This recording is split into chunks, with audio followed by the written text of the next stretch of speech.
tirosina y la diodotirosina, las cuales, por un fenómeno de acoplamiento, o sea, se van a unir. Si se unen 2 monoyodotirosinas, se va a formar una diyodotironina. 2 yodos tironinas van a formar la T4. Si se une una di y una mono, van a formar la T3, la triiodotironina. También existe una triiodotironina inversa, que ya les había mencionado, se ve con más acción en los animales que en los seres humanos. Una vez formada por este fenómeno de acoplamiento, la tiroglobulina se va a unir aquí a la membrana apical de la célula folicular, donde va a haber una megavalina. Esta megavalina va a captar a la tiroglobulina que tiene a la hormona, a las hormonas tiroideas, y lo va a introducir al coloide, ¿no? Acá, parte de esas hormonas van a ser liberadas por una proteasa. La proteasa va a liberar la tiroglobulina de la T3 y la T4 y se va a expulsar hacia los capilares que están rodeando a la célula folicular las hormonas tiroideas, la T3 y la T4. La R3 se menciona, pero no se ha visto una acción, la R3 inversa, una acción en los seres humanos. Bien, fíjense ustedes, si continuamos con el ciclo, existen otras hormonas que no se van a liberar, ¿no? Está la monoyodotironina, la diodotironina, que se van a reciclar. Estas hormonas se van a fragmentar, dando lugar al yoduro y además dando lugar a la tirosina. Fíjense acá el reciclaje por una acción enzimática a través de la desiodasa. La desiodasa va a recuperar otra vez el yoduro y ese yoduro entra en el ciclo. Es importante recalcar que si falta estas dos enzimas, la peroxidasa y la desiodasa, por una situación congénita, o sea, congénitamente a veces faltan estas dos enzimas, la persona va a tener hipotiroidismo porque estas enzimas van a ser muy importantes para que se formen las hormonas tiroideas. Bien, aquí está describiendo todo lo que ocurre, todo lo que hemos explicado, la oxidación del ion, del ion yoduro, que va a formar el yodo naciente, el yodo 0 o el yodo 3, que se va a combinar con el aminoácido tirosina, como hemos indicado. Aquí está la oxidación por la peroxidasa en la parte apical. Luego aquí está la tiroglobulina que abandona el aparato de Golgi, todo lo que hemos hablado. Ahora aquí, si se bloquea la peroxidasa o en una ausencia congénita, las hormonas tiroideas disminuyen a cero, ¿no? Entonces va a generar. Aquí tenemos ese fenómeno de yodación. La yodación, ¿no? Es el fenómeno por el cual el yodo se va a unir a la tirosina, ¿no? Y al unirse con la tiroglobulina, ese fenómeno se va a llamar la organificación de la tiroglobulina. Entonces, la organificación es la unión del yodo a la molécula de tiroglobulina. Bien, aquí está hablando la T4, todo lo que hemos hablado de T3 inversa. La tiroglobulina, eh, que se encuentra almacenada y va a ser liberada del coloide hacia la parte exterior. Puede ser almacenada durante varios meses, de 2 a 3 meses, ¿no? Aquí tenemos la liberación de la tiroxina y triodotironina, está la megalina que les había comunicado, ¿no? Aquí está cómo la tiroglobulina va a ser fragmentada en yoduro y la tirosina para que esto vuelva a reciclarse. Está la desiodasa, lo que les había indicado, ¿no? En la ausencia congénita de una enzima desiodasa, muchos de los afectados sufren un déficit de yodo.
Está viendo la pantalla, ¿no?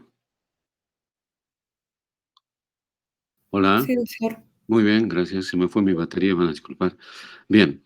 Entonces no se olviden, esas dos enzimas son muy importantes, la desiodasa y la peroxidasa. Si no hay congénitamente estas dos hormonas, estas dos enzimas, van a haber problemas de hipotiroidismo en la persona. La secreción diaria de tiroxina y triotironina. Cuando uno realiza un análisis del estado de funcionamiento de la glándula tiroides, pides TSH, ¿no? La hormona que estimula la glándula tiroides, y pides T3 y T4. La T3, la triotironina, y la T4, la tiroxina. Ahora, en condiciones normales, la tiroxina se produce a un 93%, mientras que la triodotironina a un 7%. Sin embargo, la más activa es la triodotironina. La tiroxina debe transformarse en los tejidos, ¿no? Mediante un fenómeno de desiodación también, se transforma en triodotironina. Y esta es la más activa, ¿no? Es la que más actúa en las células con las funciones que vamos a ver. La cantidad de triodotironina diarios que se va a llegar a formar es de 35 microgramos, ¿no? La T3.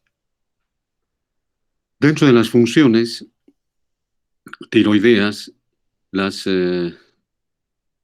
hormonas tiroideas van a actuar a nivel de los genes, estimulando la formación de proteínas.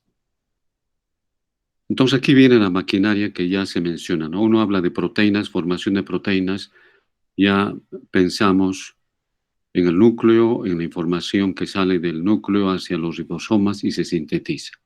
Las proteínas que se sintetizan van a ser proteínas estructurales, proteínas transportadoras y proteínas enzimáticas, ¿no? Existen receptores a nivel del núcleo que van a captar a las hormonas tiroideas y estas van a estimular al núcleo. Bueno, ahí tienen la activación de los receptores nucleares, ¿no? Lo que les había mencionado. Estamos viendo todo referente a las funciones, ¿no? De las hormonas tiroideas, participan en la síntesis de proteínas, entonces, activando a nivel del núcleo. Las hormonas tiroideas activan el metabolismo en 60 y el 100%, es lo que aumenta el metabolismo. Si una persona no funciona sus hormonas tiroideas, va a haber lentitud en el metabolismo de todas las funciones celulares. Entonces es importante las hormonas tiroideas, como después vamos a ir viendo. El crecimiento de las personas se da gracias también a las hormonas tiroideas. Participa en el crecimiento. La actividad mental, las actividades endócrinas, todo está activado por las hormonas tiroideas. Las mitocondrias, recuerden ustedes, participan en la generación de energía, entonces son las hormonas tiroideas las que van a activar la bomba de sodio y potasio. Aquí está la bomba de sodio y potasio, la ATPasa, también va a ser activada por las hormonas tiroideas. Bueno, aquí estamos recapitulando cómo en el crecimiento va a actuar. Si hay hipotiroidismo en el niño, no va a crecer el niño, ¿no? Va a haber alteraciones en su desarrollo.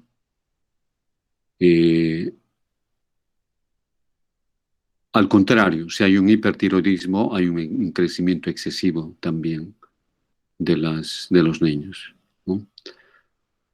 Bien, efecto de las hormonas tiroideas sobre las funciones corporales. Actúa sobre los hidratos de carbono. Ya les había mencionado que vamos a hacer al final un cuadro. Todas estas hormonas que hemos visto actúan sobre las proteínas, hidratos de carbono y grasas. Hemos visto en la anterior clase la hormona del crecimiento que actúa sobre estas tres, y aquí también estamos viendo cómo Las hormonas tiroides actúan. Ya hemos mencionado sobre las proteínas, participan en la síntesis proteica. Ahora estamos sobre los hidratos de carbono. Las hormonas tiroideas aumentan la captación de glucosa por las células, incrementan la gluconeogenia. Al aumentar el azúcar, entonces también va a estimular a la producción de insulina. Recuerden ustedes que en la hormona del crecimiento también había un incremento, ¿no?, de los azúcares, también se estimulaba a la insulina. Sobre las grasas, va a potenciar el metabolismo de los lípidos, va a mover las grasas. Las hormonas tiroideas son muy importantes porque movilizan las grasas donde están depositados para que estos puedan ser metabolizadas y eliminadas. Al sacar la grasa va a ir incrementando los ácidos grasos libres y estos se van a someter a procesos de oxidación. Ahora, hay una cierta característica de las hormonas tiroideas sobre los lípidos a nivel del hígado, ¿no? Existe un aumento de los fosfolípidos, los triglicéridos, a nivel del plasma. Sin embargo, a nivel del hígado va a aumentar el depósito, o sea, hay cierta diferenciación. Como dice acá, ¿no? Casi siempre origina un depósito excesivo de lípidos en el hígado. Ahora, un hipotiroidismo significa que la persona no está utilizando sus grasas y va a generar arteriosclerosis que va a ser muy grave en la persona. Toda la grasa que moviliza la hormona tiroidea lo va a eliminar. El colesterol, los triglicéridos, los va a eliminar por la bilis y por las heces. Entonces va a ser importante. Toda persona que es gordita siempre pasa por un estudio de la glándula tiroides. Las hormonas tiroideas van a participar en la utilización de las vitaminas. Cualquier metabolismo celular, tal como han visto en el sistema digestivo, participan las vitaminas. Entonces, va a aumentar los requerimientos de vitaminas porque está aumentando el metabolismo, ¿no? Ahora, el metabolismo, si está bajo la cantidad de hormonas, va a disminuir igual, ¿no? Y si está aumentado, las hormonas tiroideas también incrementan. Va a regular el peso de la persona. Por eso les había indicado, toda persona que es gordita, pues hay que ver de igual manera si una persona es delgada, sumamente delgada, nerviosa, tiene temblores, hay que ver las hormonas tiroideas. Participa en el gasto cardíaco, regula el gasto cardíaco, ¿no? La frecuencia cardíaca también lo va a regular. Va a normalizar la presión arterial normal. Va a modificar la presión diferencial. A ver, ¿quién se acuerda qué es la presión diferencial? ¿Alguien se acuerda? Vamos a marcar aquí.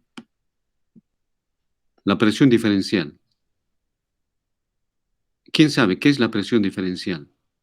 También se llama presión de pulso.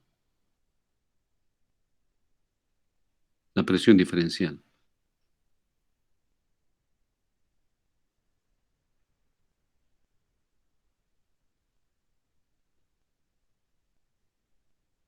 ¿Alguien se acuerda de la presión diferencial? La presión diferencial es la diferencia de la presión sistólica y la presión diastólica.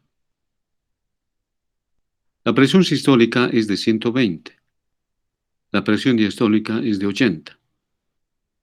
Si restamos 120 menos 80 nos sale 40. Esa es la presión diferencial. En general, toda la presión diferencial debe estar en torno a este valor de 40. Sin embargo, aquí indica la presión diferencial tiende a elevarse en el hipertiroidismo. Hay un ascenso de la presión sistólica de 10 a 15 milímetros de mercurio y una reducción de la presión diastólica. Es decir, que esa persona que debe tener 120-80, si hay un hipertiroidismo, va a tener 135 ¿no? O sea, estamos sumando 15, el valor máximo, a 120, sería 135. Y si restamos ese valor también de la diastólica, vamos a tener 65 más o menos, 70, exacto. Aumentamos 15 a la sistólica, disminuimos 15 a la diastólica y la presión va a ser bastante, ¿no? En relación a los 40. No, fíjense, la presión diferencial sería casi de 70 en este caso que estamos dando, ¿no? Entonces eso se va a modificar. Regula la respiración, regula la motilidad digestiva. Una persona que tenga hipertiroidismo está con diarreas frecuentes. Y una persona que esté con hipotiroidismo eh, se relaciona con estreñimientos frecuentes.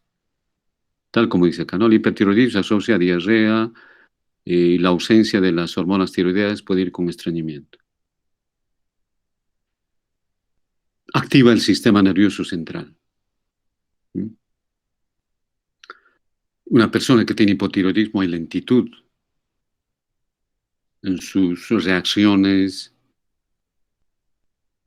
En cambio, una persona que tiene hipertiroidismo hay una actividad mental acelerada, es muy activa. Sin embargo, esto puede llevarle a la locura a la persona. He tenido la oportunidad de ver a un paciente que de pronto empezó a sentir mucho calor y era muy activa mentalmente, irritable, quería las cosas que se hagan rápido, empezaba a pelear, a discutir de cualquier cosa. Entonces, ¿qué es lo que hicieron en primera instancia? Le enviaron a esta persona donde el psicólogo.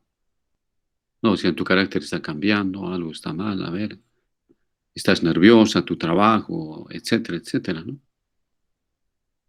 Le hacen terapias de psicología, etcétera, y no mejoraba.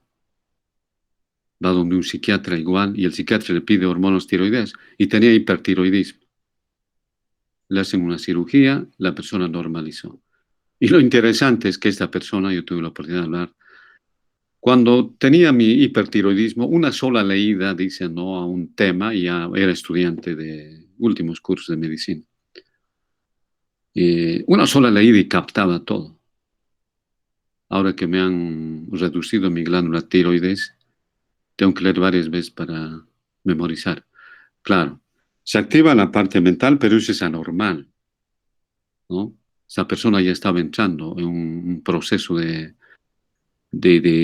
tendencias psiconeuróticas, o sea, a la psicosis, ¿no? Porque está forzando el sistema nervioso de manera inadecuada. Entonces, siempre hay que pensar, cuando hay este tipo de situaciones, hay que pensar en las hormonas tiroideas. Y más aún, si tiene intolerancia al calor, tiene temblores, etcétera. Siempre se pasa por un estudio. ¿Y qué se hace en el estudio?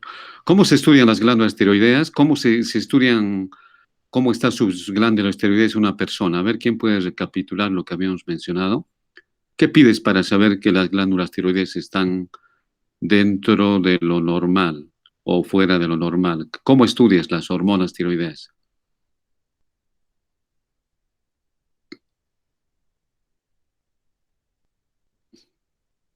¿Qué le pides a una persona?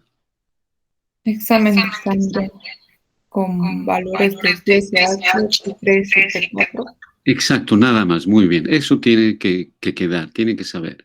Para saber el estado del funcionamiento de la glándula tiroides, pides TSH, T3 y T4.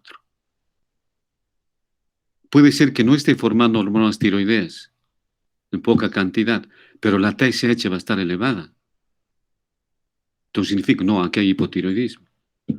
O hay un exceso de TSH y hay un exceso de hormonas tiroideas. Entonces las dos ya te van a indicar. Entonces siempre se pide T3, T4, ¿no? Fundamentalmente. Luego te van a normalizar la actividad muscular. Miren cuán importante es la función muscular. Estamos mencionando todas las funciones metabólicas, funciones endocrinas, corazón, respiración, sistema digestivo, sistema nervioso, actúa sobre todo las hormonas tiroideas. Por eso se pide de rutina las hormonas tiroideas, más aún cuando hay ciertos datos de síntomas del paciente. ¿No? Actúa sobre la actividad muscular. Una persona que tiene hipotiroidismo de pronto es muy lenta en sus reacciones, en su actividad muscular. ¿No? El temblor muscular es un signo, miren. Uno de los signos más característicos del hipertiroidismo consiste en un ligero temblor muscular.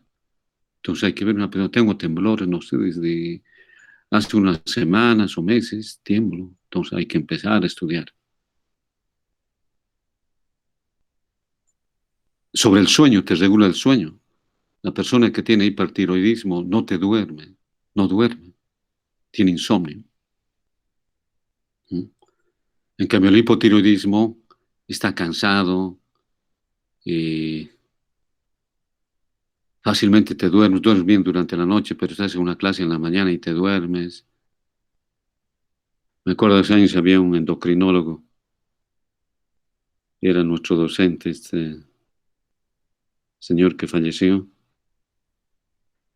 Te hacía levantar el cuello. A ver, usted estaba sentado ahí en el curso adelante, levante el cuello. Te hacía levantar. Ah, tú tienes principios de hipotiroidismo. Y así. Claro, era un poco una exageración, ¿no? Pero así eran antes los médicos de antes, ¿no? Era una exageración. Bueno, tal vez su experiencia hacía que actúe de esta manera. Bueno, a veces te hacía preocupar, ¿no? Te decía, te levantaba, levanta el cuello, tienes hipotiroidismo. A veces sí daba con lo que observaba, pero a veces todo estaba normal, ¿no? Bien, pero lo más clínicamente sí se puede observar cuando es un agrandamiento de las glándulas tiroides, puedes observar, palpar, etcétera. Pero tiene que ser bastante clara esta situación, ¿no? Bien, actúa sobre las glándulas endocrinas, la función sexual, igual. Una persona de sexo femenino, de pronto sus menstruaciones están alteradas, aumenta la frecuencia, bueno, hay polimenorrea o se suspenden sus periodos menstruales, es irregular, hay que hacer hormonas tiroideas. ¿Mm? En los varones, la pérdida de la libido. ¿Qué es la libido?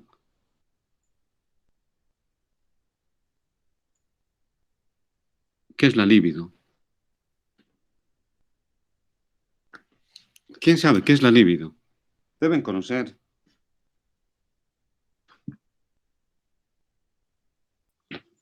Doctor, tal vez está relacionado con el deseo sexual.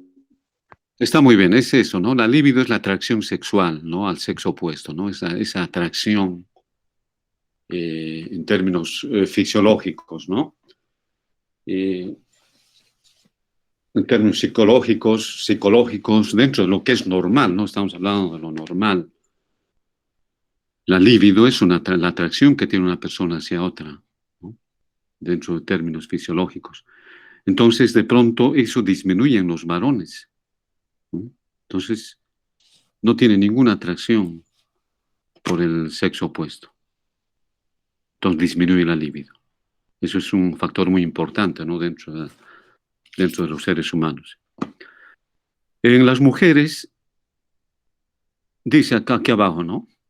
Es probable que las mujeres con hipotiroidismo, al igual que los varones, sufran una importante disminución también de la libido. No solamente ocurre en los varones, también en las mujeres, ¿no? Aparte de las alteraciones de la menstruación.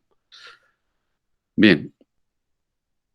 La regulación de las hormonas tiroideas ya hemos mencionado, ¿no? La TSH es la hormona estimulante de la tiroides. Se produce en la hipófisis. ¿Gracias a quién se produce esta TSH? Gracias a la TRH, que viene desde el hipotálamo. Esta TSH va a activar a la glándula tiroides para que se libere tiroxina y triotironina. ¿Cuáles van a ser sus funciones de la TSH sobre la glándula tiroides? incrementa la actividad de la bomba de yoduro, ya hemos mencionado. Eleva la proteólisis, ¿no? La fragmentación de la tiroglobulina para liberar hormonas tiroideas. Intensifica la iodación de la tirosina para formar hormonas tiroideas. La iodación es cuando se une, ¿no? El yoduro al aminoácido. Aumenta el tamaño y la actividad secretoria de las glándulas tiroideas, ¿no? Incrementa el número de células tiroideas, ¿no? Ya les había mencionado que esas células foliculares tienen características de ser células cúbicas, ¿no? Induce el plegamiento del tejido del epitelio tiroideo en el interior de los folículos, o sea, va a aumentar, ¿no? Incrementa. Y algunas tienen tendencia a ser cilíndricas. La TSH va a actuar sobre el monofosfato de adenosino cíclico, ¿no? Es un mediador sobre el cual actúa. Hemos visto también los mediadores y el AMP cíclico. Aquí está lo que les había mencionado, ¿no? La TSH está en relación a la TRH, que es la tirotropina u hormona liberadora. Ahora, cuando hace frío, fíjense, cuando hace frío se estimula la TRH y la TSH. A nivel del TRH, a nivel del hipotálamo, TSH en la hipófisis. Entonces, una persona que está expuesta al frío incrementa. Fíjense cuán importantes, ¿no? Estas hormonas, y eso te ayuda a combatir el frío. Estados emocionales también, ¿no? Estimulan. Cuando estás tenso, hay contractura muscular, hay taquicardia. Cuando tú vas a exponer un tema que no lo has preparado, hay que saber controlar el estrés, ¿no? El estrés es muy importante controlarlo. Todos nos sometemos a estrés, pero hay que saber controlar el estrés. El estrés es bueno, pero cuando ya se exagera, te produce daño, te daña el cuerpo. Vamos a ver después en los glucocorticoides cómo se libera durante el estrés. Entonces, cuando estás estresado hay taquicardia, hay contractura muscular. Entonces, ¿quiénes activan? Son las hormonas tiroideas. Bueno, existe un efecto de retroalimentación, ¿no? Si se está produciendo hormonas tiroideas de manera adecuada, se va a inhibir la producción de TSH. Y aquí están algunos de los síntomas del hipertiroidismo que ya hemos mencionado.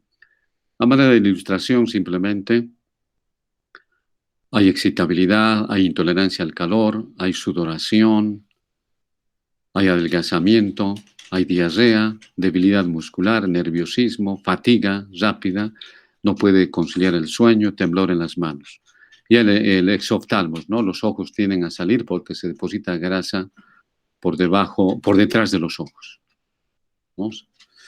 La persona que tiene exoftalmos, los ojos son grandes y cuando los cierra no se llegan a cerrar. Como está protrudiendo los ojos, los párpados no llegan a juntarse. Entonces hay lesiones en los ojos.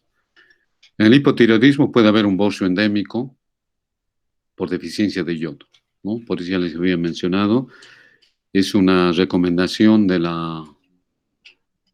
Ministerio de Salud que la persona tiene que consumir sal yodada y todas las personas que proporcionan deben colocar yodo a la sal. Y aquí están los casos de hipotiroidismo, ¿no? Es todo lo contrario al hipertiroidismo, ¿no? Lentitud muscular, fatiga, somnolencia, tienden a dormir, aumento del peso corporal, estreñimiento, lentitud mental. Por el depósito de grasa en diferentes partes, hasta la voz se hace ronca, el cuerpo está edematoso, lo que se llama mixedema.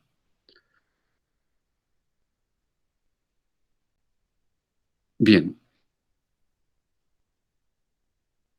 Esto lo podemos llevar, bueno, esto lo vamos a ver después. Hay una otra enfermedad, la enfermedad de Graves, es una enfermedad autoinmune.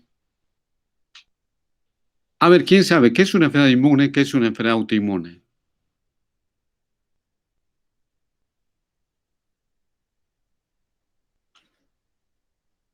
¿Qué es una enfermedad inmune y qué es una enfermedad autoinmune?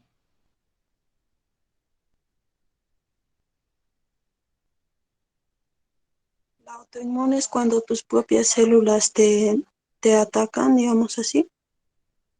Usted conoce algunas, bueno, conocen porque han visto en el tema de sangre, ¿no?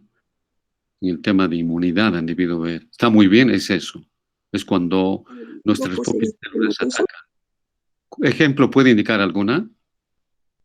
Lupus eritematoso. Muy bien, el lupus eritematoso, luego la fiebre reumática.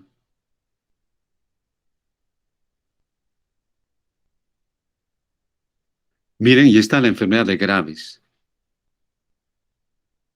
Es una enfermedad autoinmunitaria, ¿no? Se forman unos anticuerpos llamados inmunoglobulinas tiroestimulantes, ¿no? Y van a activar el AMP cíclico para que se sintetice proteínas, se sintetice hormonas, ¿no? Es terrible, hay muchas enfermedades autoinmunes. La glomerulonefritis, perdón, la fiebre reumática, también la glomerulonefritis, ¿no? Y luego tenemos el cretinismo. Este es el cretinismo es la falla congénita de la producción de hormonas tiroideas. Mientras el feto está dentro del útero materno, está utilizando las hormonas tiroideas de la madre. Y no le ocurre nada, pero nace y ya tiene la deficiencia. Resulta que este niño no tiene glándulas tiroideas. Hay que hacer un tratamiento rápido, porque si no, se produce el cretinismo, significa retardo mental, baja estatura, etc. ¿No? Cretino quiere decir eso, retardado, baboso. Es terrible la palabra cretino, ¿no? Tengan cuidado en utilizar la palabra cretino al calificar a las personas. Bien. Sustancias antitiroideas que suprimen la secreción tiroidea. Solamente vamos a mencionar. Los iones tiocianato reducen el atrapamiento de yoduro. O sea, si una persona tiene tiocianato, se va a bloquear la bomba de yoduro. Aquí se bloquea, no actúa, ¿no?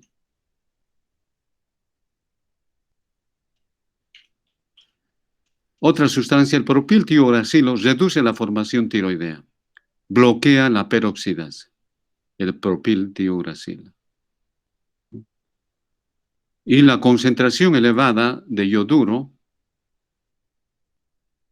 disminuye la actividad de la glándula tiroides. Cuando das yoduro, esa glándula tiroides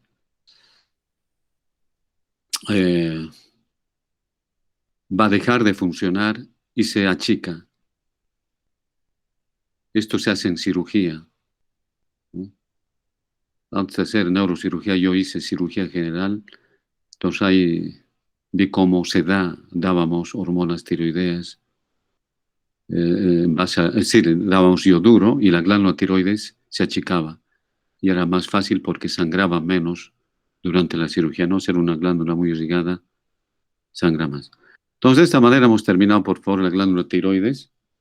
La siguiente comenzaremos con las glándulas suprarrenales. Bueno, gracias, hasta luego.